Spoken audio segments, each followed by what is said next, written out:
ఉమ్మడి అనంతపురం, ఉమ్మడి కర్నూలు జిల్లాలో ఏ ఎమ్మెల్యేకి రానంత మెజార్టీని మీ శ్రమతో, ప్రజల ఆశీస్సులతో మనం తెచ్చుకున్నాం. 42,000 మెజార్టీ. రాయదుర్గం చరిత్రలో ఎవరికి రానంత మెజార్టీ మనకు వచ్చింది.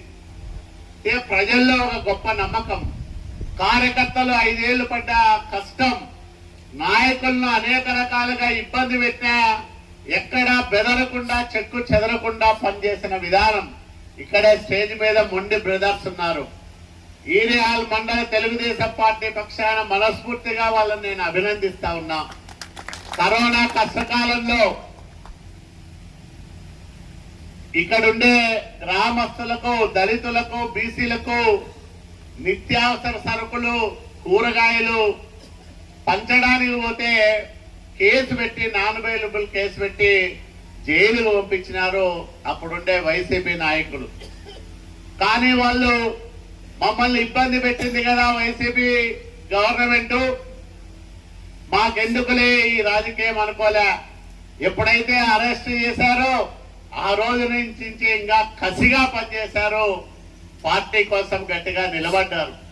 అట్లాగే అనేక మంది నాయకులు, ఇప్పుడు జడ్పీటీసీగా మోహన్ రెడ్డి గారి భార్య శైలమ్మను అభ్యర్థిగా మనం నామినేషన్ వేపిస్తే విత్డ్రా చేయించడానికి, నిలబెడకోకుండా చూడడానికి ఆ రోజు అనేక రకాలుగా ప్రయత్నాలు చేశారు.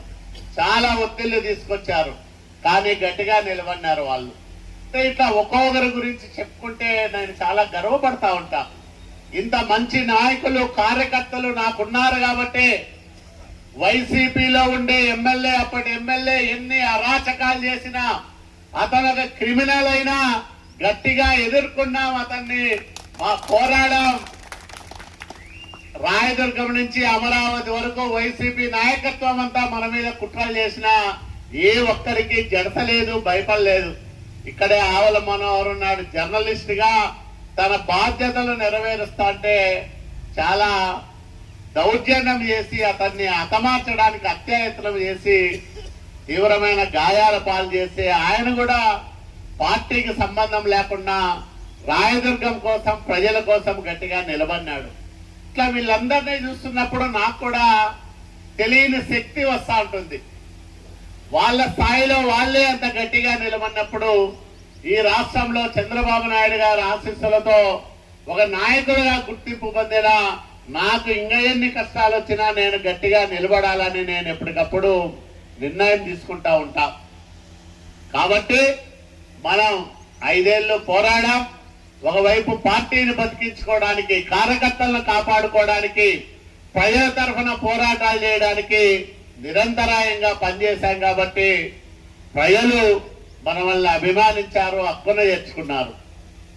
నేను ఒకటే మాట ఇస్తా ఉన్నా, మీ కష్టాల్లో, మీ బాధల్లో మీకు ఒక అన్నగా, ఒక తమ్ముడిగా నేను ఎప్పుడూ తోడుగా ఉంటారని మీ అందరికీ నేను మనవి చేస్తా ఉన్నా. అట్లాగే సంస్థాగత నిర్మాణం పటిష్టంగా జరిగి వచ్చే స్థానిక సంస్థల ఎన్నికల్లో కష్టపడి పనిచేసిన నాయకులకు మనం ప్రత్యేకమైన గుర్తింపునిద్దాం.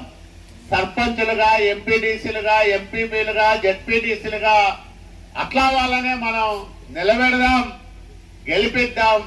అత్యధికమైన మెజార్టీతో ఈ మండలంలో ఉండే 16 సర్పంచ్ స్థానాలు, 13 ఎంపీడీసీ స్థానాలు తెలుగుదేశం పార్టీ అత్యధికమైన మెజార్టీతో గెలవాలి, గెలుస్తుంది కూడా. ఇందాక మోహన్ రెడ్డి గారు చెప్పారు మాట, మనం ఇచ్చిన హామీల్లో ఇంకా కొన్ని అమలు కావడం లేదు, ప్రజల్లో ఒక చర్చ నడుస్తా ఉందని. సహజంగా 10 నెలలు గడిచిన తర్వాత ఈ రకమైన